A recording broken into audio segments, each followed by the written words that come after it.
I think your position is clear that you would not have voted to extend his contract, but I want to put the question to you in a more poignant manner, because I think Pam's position is that Dr. McIntyre has done a very good job, and he's worthy of retention now. If the choice was put to you to discharge Dr. McIntyre and search for a new superintendent, how would you choose? How I choose? That's a good question. I'd have to look. Well, thank you. I'd have to look really closely at the finances. That's a concern as well. Our school funding is stretched to the max, and I don't know how that would affect our funding to discharge Dr. McIntyre. Will that be it? If we could afford it, would you discharge him? I think there would be some other factors I would like to look at as well. What would those be?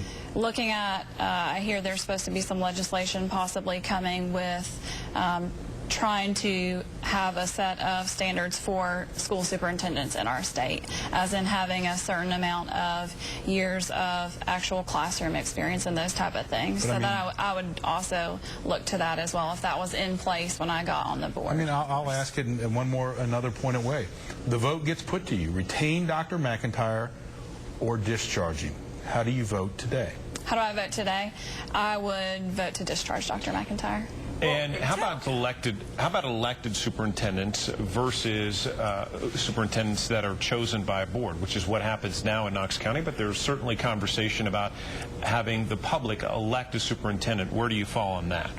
I think that's another pretty detailed question. That's something that's also at the state legislative level that our local boards of education don't really make a decision on. That's been legislated by the state. The way I look at it now is when I get into the board seat, Dr. McIntyre will be the superintendent, and I will have to work within the confines of that. If the legislatures see fit to pass the law that we would have an elected superintendent, then that's what I would support as a board member. There's a lot of boards, school boards and county commission, for example. Our county commission debated it briefly. Yes, you can't decide on the local level whether you have an elected or an appointed superintendent, but a lot of boards are doing these resolutions urging the state legislature to take up the matter. So with that in mind, Ms. Traynor, do you support an elected superintendent or an appointed superintendent? And the same thing to you. Me first? No, appointed.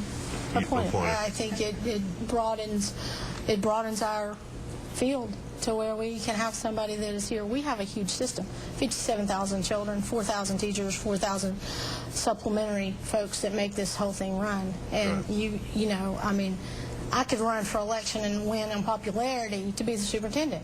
I am not qualified to be superintendent. I make dog biscuits for a living. I mean, I just would not. I just want to have a more qualified person there. And I want somebody with vision, and that's who's sitting there now. Amber? Sure.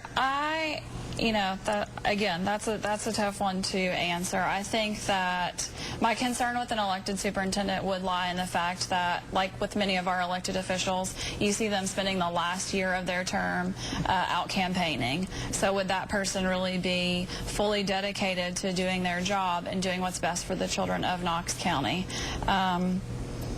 So at this point, I'm really not sure, and I'm not in the legislative seat to make that decision, thankfully. I'd be curious when you made the decision to run for this, Amber. Yes, I mean, clearly there are a lot of candidates that got into this race after the vote on Dr. McIntyre. Were you recruited to run by a group of anti-McIntyre people, or did you make that decision on your own? No, ma'am. I come from a long line of educators. My great-grandfather was a superintendent. My grandmother was a teacher. My uncle taught for a while. I'm an elementary school librarian. My own mom was a middle school librarian for a while. So, to be honest, it's in my blood. Education is in my blood, and I really am doing it because I want what's best for our children, and I feel right now what we're doing is not the best thing for our children. Pam, what is the most...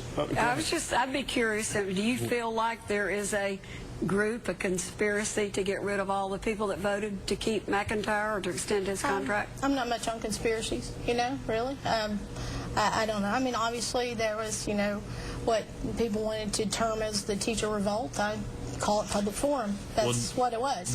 They had the ability to come and talk to us. And quite frankly, you know, as it came to the head, and it just seemed serendipitous that it was Dr. McIntyre's extension that came in the process of this. But I mean, since 2011, we have had 16 teacher talks.